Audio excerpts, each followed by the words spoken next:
ধন্যবাদ আপনার সকলকে। আজকে আমরা পত্রপত্রিকা এবং মিডিয়ায় আমরা দেখতে পাচ্ছি যে 8ই ফেব্রুয়ারি 2025 তারিখ থেকে বাংলাদেশ সরকার ডেভিল হান্ট অপারেশন বাংলাদেশের প্রদত্ত অঞ্চলে করছেন এবং এই ডেভিল হান্ট অপারেশনের উদ্দেশ্য হলো যে বাংলাদেশ থেকে সন্ত্রাস দমন এবং অবৈধ অস্ত্র উদ্ধার। আন্দোলনের সময় রাষ্ট্র কর্তৃক যে সমস্ত অস্ত্র হারিয়ে গিয়ে সেই অস্ত্র উদ্ধার এবং আজকে এই বাংলাদেশে যে সমস্ত সন্ত্রাসী কার্যক্রম চলছে সকল সন্ত্রাসী কার্যক্রম থেকে দেশবাসী এবং জাতিকে মুক্তি করার জন্য সরকার দীর্ঘ গতিতে একটি পদক্ষেপ নিয়েছেন, ডেভিল হান্ট অপারেশন। এই ডেভিল হান্ট অপারেশন বাংলাদেশের তৃণমূল পর্যায় থেকে শুরু হয়েছেন।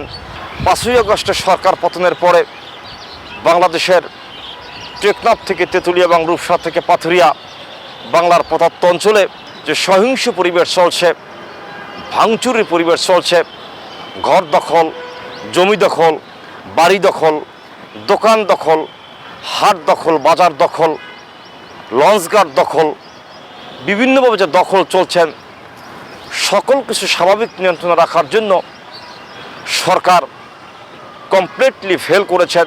এই অন্তর্বর্তীকালীন সরকার বাংলাদেশের গণমানুষের চাহিদা পূরণ করতে পারছে না।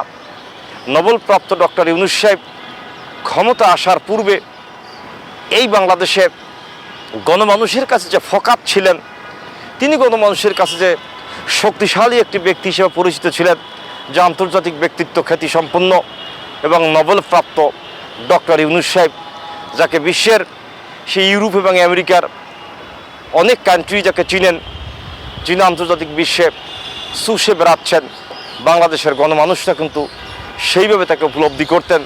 কিন্তু এই অন্তর্বর্তীকালীন সরকারের প্রধান থাকা অবস্থায় নোবেলপ্রাপ্ত ডক্টর ইউনূস সাহেব বাংলাদেশ যেভাবে শাসন করছেন তার শাসনামল হলো স্বাধীনতা যুদ্ধের পর থেকে এ পর্যন্ত বাংলাদেশে যত সরকার এসেছে সকল সরকারের চেয়ে নাজুক সরকার এবং জনস্বার্থে কোনো ধরনের কাজ করতে পারেন নাই, সেরকম একটি সরকার হলেন এই ডক্টর ইউনূস সাহেবের সরকার।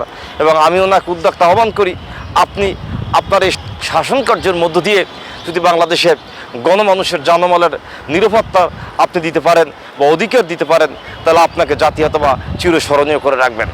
আপনি আজকে ডেভিল হান্ট অপারেশন শুরু করেছেন।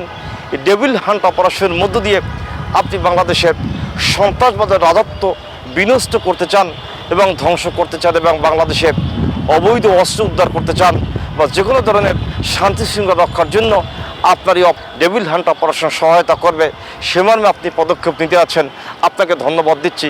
কিন্তু এই ডেভিল হান্ট অপারেশনের পূর্বে আপনাকে একটা কথা স্মরণ করিয়ে দিচ্ছি যে আপনি এই ডেভিল হান্ট অপারেশন করবেন সে বিষয়ে আমার কোনো বক্তব্য নেই, কিন্তু বাংলাদেশের এই ডেভিল হান্ট অপারেশন নামে যদি আপনি গণমানুষকে বা কোনো সাধারণ মানুষের প্রতি দমননীতি করেন বা বিনা অপরাধে কোনো মানুষকে গ্রেপ্তার করেন বা রাজনৈতিক প্রতিহিংসার কারণে আওয়ামী লীগের যে সমস্ত কর্মীরা নিরপরাধ রয়েছেন বা কোনো অন্যায় করেন নাই, সে ধরনের নিরপরাধ ব্যক্তিদেরকে যদি আপনি অন্যায়ভাবে এই ডেভিল হান্ট অপারেশনের অন্তর্ভুক্ত করে গ্রেপ্তার করে আইনের আওতায় আনেন, সেটা কিন্তু আপনার জন্য বড় অন্যায় হয়ে দাঁড়াবেন বা অপরাধ হয়ে দাঁড়াবেন। আপনার এই শাসনামলে কিন্তু কুলুষিত হয়ে গিয়েছেন। আপনি বাংলাদেশের গণমানুষের কাছে মুক্ত থাকার জন্য এবং স্বচ্ছ থাকার জন্য আমি আপনাকে উদ্যোক্তা আহ্বান করব, এই ডেভিল হান্ট অপারেশনের মাধ্যমে আপনি প্রকৃত অপরাধীদেরকে গ্রেপ্তার করবেন। অন্যায়ভাবে বিনা কারণে বা কোনো অপরাধী নয় এরকম কোনো ব্যক্তিকে রাজনৈতিক প্রতিহিংসার কারণে আপনার ডেভিল হান্ট অপারেশনের কর্তৃপক্ষরা যাতে গ্রেপ্তার না করে সেজন্য আপনাকে সতর্ক থাকার জন্য উদ্যোক্তা আহ্বান করে আমি আমার সংক্ষিপ্ত বক্তব্য শেষ করছি। ধন্যবাদ আপনার সকলকে। সুস্থ থাকবেন, ভালো থাকবেন।